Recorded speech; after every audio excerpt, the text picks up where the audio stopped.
everybody, today I'm going to talk about War of the Worlds 2025. Now if you hear Casino has to start ringing the bell. So I normally don't really do movie reviews that much on my channel. I mean, I did do one for Santa Claus Conquers the Martians. I really only do it for bad movies.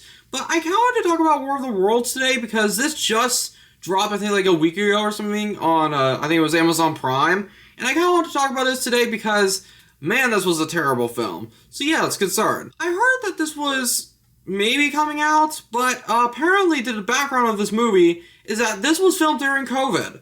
And that's the main reason why, for the plot, it's basically all in Will's office. There are, shots that, do cut away and stuff like that, but that's mainly why it's kind of always restricted into one space, because there were strict COVID rules at the time.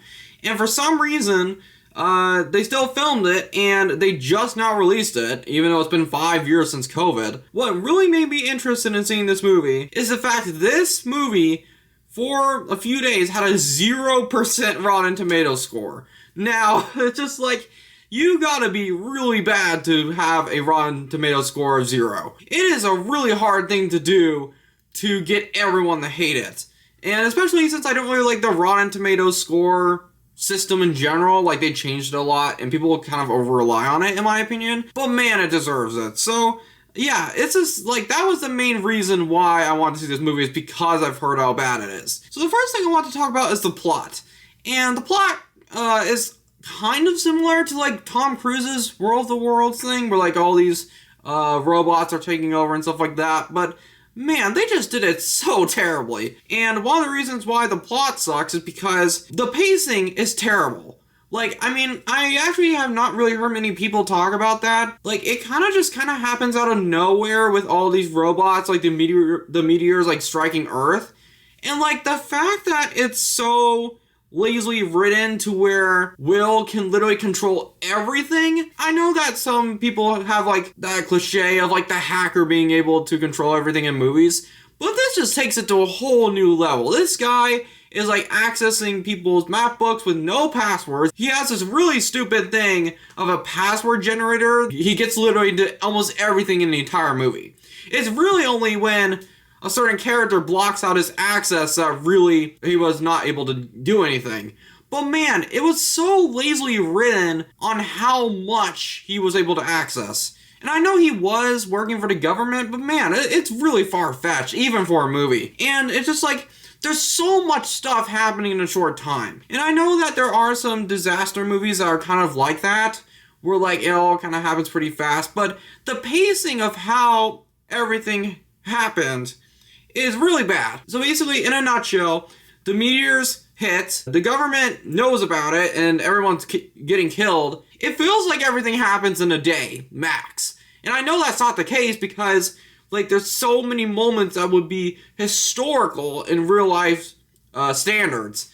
But man, it just was so bad the way that it was paced, and just everything happening so close to each other. But, and another thing is that I am going to be doing spoilers, so that's something that I forgot to say earlier, but I don't think anyone cares that I'm doing spoilers. One of the things I really hated about the plot is the Disruptor subplot. So basically, his son hacked into the government. First of all, how did this guy manage to hack into an entire government? It really was so stupid the way that they tried to disguise it as him not being the Disruptor voice, because what it is that the Disruptor was brought at the beginning of the movie, and it's in his YouTube live stream, I think. It turns out later in the movie that it's his son, and I knew it was coming miles away.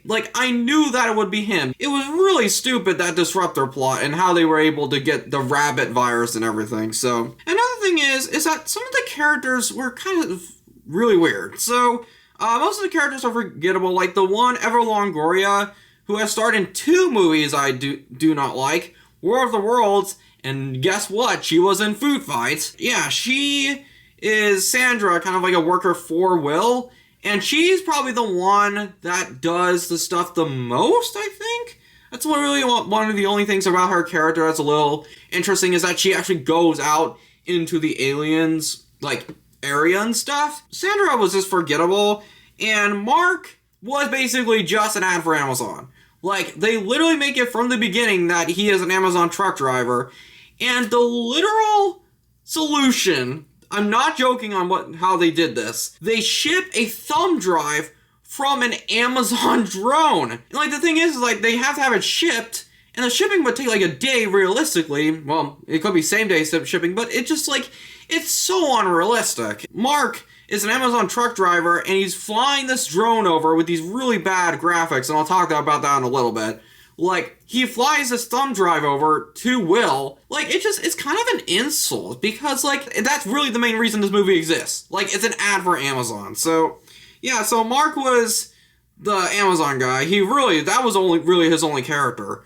Except he did save Faith, but Faith was just there to pretty much give birth. Like, she really didn't have a character. Almost all of these characters were not very good. Another thing is that Will, the dad, is really kind of creepy. And the reason being is that why is he spying on his kids so much? It's not like these kids are like teenagers. They're full grown. Faith is gonna have a baby. She is a full grown adult. There's no reason why he should be spying on them. Mainly in the beginning. Once the aliens come, it makes a little bit more sense. But it's just like he's very overprotective and kind of a control freak. And Briggs was like just a completely out of nowhere villain. The only reason why he was a villain is because Dave exposed in I think it was Project Goliath or something. I think that's what it was called. That he was the guy who really wanted to invade and like stage it, and it was a cover-up. This guy has no sign of being evil at all. Like, not anything. He just is with all the people on the phone call, the Zoom meeting, with the President of the United States. It's just such a bad arc. You can't even call it an arc. Like, he just flips instantly to villain mode. So, this movie is just really badly written. And like, yeah, just also the acting is just really bad sometimes. Like, you could tell, especially with Ice Cube. And I like some of Ice Cube's roles, but I kind of like Ice Cube a little bit more as an MC. So, like, when he's doing, like, these obvious fake reaction shots, it's so obvious that they're saying, hey, pretend to look like you're shocked. So then the acting's really bad. So, that's another thing. And the thing that people were saying also is the CGI and the special effects. Man, this is some of the worst special effects I have seen in a long time. Like, alien ships, or like the alien robots, it's so painfully obvious how much they're not really there. But it looks like a cheap 3D, like, blending model software. It looks worse than the freaking aliens from 20 years ago with Steven Spielberg. So it's just like, oh my god, it's just like, it's so bad. What's really annoying is that, like, there's a lot of stock footage. Like, there's, like, especially with the military, like, it's so painfully obvious that they're using stock footage. Now, I don't entirely hate using stock footage. I actually have used some for my videos. If you just rely on it so much, it gets really obvious. And then that's also a really big problem that was for Santa Claus Conquers the Martians. Like, 20% of that movie was stock footage. And also, the crashes sucked. That was some of the worst CGI too. Like, there was this one shot where, like, a fighter jet was, like, flying by, and I think once crashed. And the way it flew and crashed, like, going past this guy's window, it looks like you just threw a fighter jet model just across a green screen and they keyed it. Like, it's so bad. Like, it's so terrible. It was so obvious that they were, and especially with the one when that plane, like, slowly goes down, it's so obvious it's green screen. Like, they didn't even try any effects. There is one more thing I wanted to mention, is that I hate what they did with, like, moving the camera whenever Will needs to click something on the computer. I normally don't get motion sick, almost never. But I was starting to get really motion sick every time they would have this computer, like a motion shot, like it would move over to another side of the screen. It would do this so often. And like, it was really starting to kind of make me sick. And I'm a person that I can ride any roller coaster and usually be fine. But this was starting to make me sick, and I had to look away a couple times because I'm just like, it's also bad when it's like fast. Like, they do it sometimes where it's like boom up down there, and then like, it's just like, it's really bad. I'll have to show a clip of it, but it's really bad. So overall, I think this is actually one of the worst movies I've ever seen.